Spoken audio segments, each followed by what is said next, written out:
আমরা এখানে কেউ মিথ্যা কথাও বলবো না, বলতে চাই না। যে ওয়াদা দিচ্ছি আমরা আজকে সবাই এখানে একত্রিত হয়েছি, সেই ওয়াদাও ভঙ্গ করতে চাই না। আবার এটা সবার দেশের, কিন্তু সারা দেশের সকলের একটা আশা ভরসার জায়গা, এটা আমানত। তো ওইটা আমরা খেয়ানত করতে চাই না। কি চাই নাকি? আমরা কি ওয়াদা ভঙ্গ করতে চাই?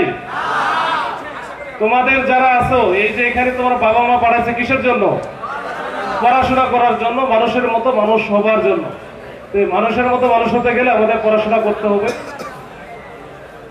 তো নিজেকে তৈরি করতে হবে। পরীক্ষায় পাশ করা তো বটে, এটা তো একটা বিষয় আছে, কিন্তু তার সাথে বড় বিষয় হচ্ছে নিজেকে তৈরি করা।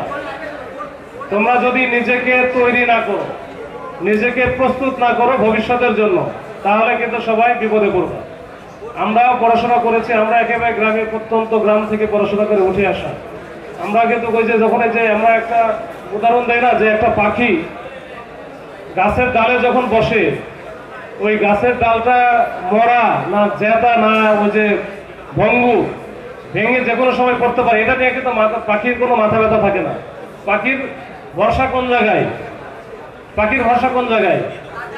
তার নিজস্ব ডানায়। তো সে জানে যে ওটা জাস্ট একটা শেল্টার সে নিচ্ছে, কিন্তু তার মূল ভরসা হচ্ছে ডানায়। যদি ওরা ভেঙে যায় তাতে কোনো সমস্যা নাই, কারণ তার ডানা আছে। তো আমাদের মূল বিষয়টা হচ্ছে পড়াশোনা, আমার নিজেকে প্রস্তুত করা, নিজেকে কনফিডেন্ট হিসাবে তৈরি করা, যে না আমি সব জায়গায় যেন কম্পিট করতে পারি, আমি প্রতিযোগিতায় যেন আমি উত্তীর্ণ হতে পারি, সেইভাবে নিজেকে প্রস্তুত করা। বাবা মাকে তো ওই জন্যই পাঠাইছি। যখনই কোনো গন্ডগোল হচ্ছে, ঝামেলা হচ্ছে, সবসময় বেশি উদ্বিগ্ন হয় ওই সময় তোমার বাবা মা। তখন ওইখানে কোনো ঘটনা ঘটলে, এই যে ইনজুরি হয় অনেক সময় তো এমন একটা মানুষ, তো যে কোনো সময় এরকম একটা ঘটনায় মারাও যেতে পারে। যখন একটা ছাত্র বা ছাত্রী বা অন্য কেউ মারা যায়, তাহলে তার দায়ী মানে সবচেয়ে বেশি কষ্টটা পাবে কে? তার পরিবার। কিন্তু এটাকে আমরা হয়তো বা যারা বাইরে আছি, বা শিক্ষক আছেন, অন্য কলিগ আছে, সহপাঠী আছে, বন্ধু আছে, তারা তো কষ্ট পাবে, কিন্তু এই কষ্ট 2 দিন পরে মিলে যাবে। কিন্তু তার বাবা মা যারা আছে, এই বাবা মার এই কষ্ট কিন্তু সে কখনো ভুলবে না, এবং এটা তার যে অমূল্য ধন, এটা কিন্তু ওই যে চিরতরে হারায় যাবে। ওই জন্য বলছি, তোমার বাবা মার যে স্বপ্ন, সেই স্বপ্ন পূরণ করার জন্য তোমাকে যে কাজে পাঠাইছে সেইটা করো। 2-1টা একবারে উশৃঙ্খল ছেলেপেলের জন্য হ্যাঁ কিছু থাকেই, যারা হয়তো বা এই যে একটু দুষ্ট প্রকৃতির হয়, একটু মারামারি বা বিশৃঙ্খল করতে একটু পছন্দ করে, তাদের কথায় এই আইডিয়াল কলেজের কয়েকজন কিন্তু তোমরা একটু এটা কিন্তু শান্তি চুক্তি মিলন মেলা, এখনই ভঙ্গ করো না।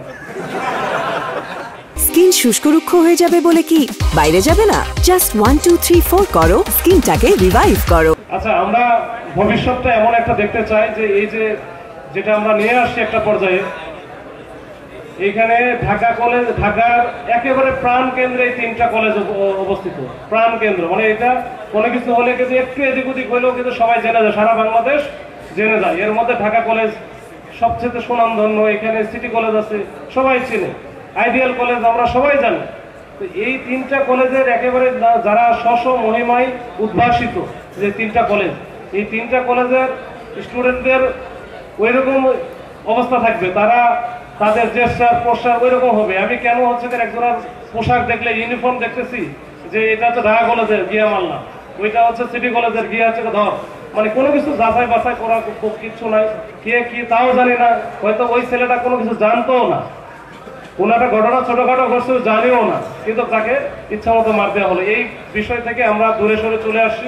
আমি জানি সবাই এখানে যারা আসছো সবাই বিশ্বাস করো যে যা হয়েছে, পাস্ট ইজ পাস্ট।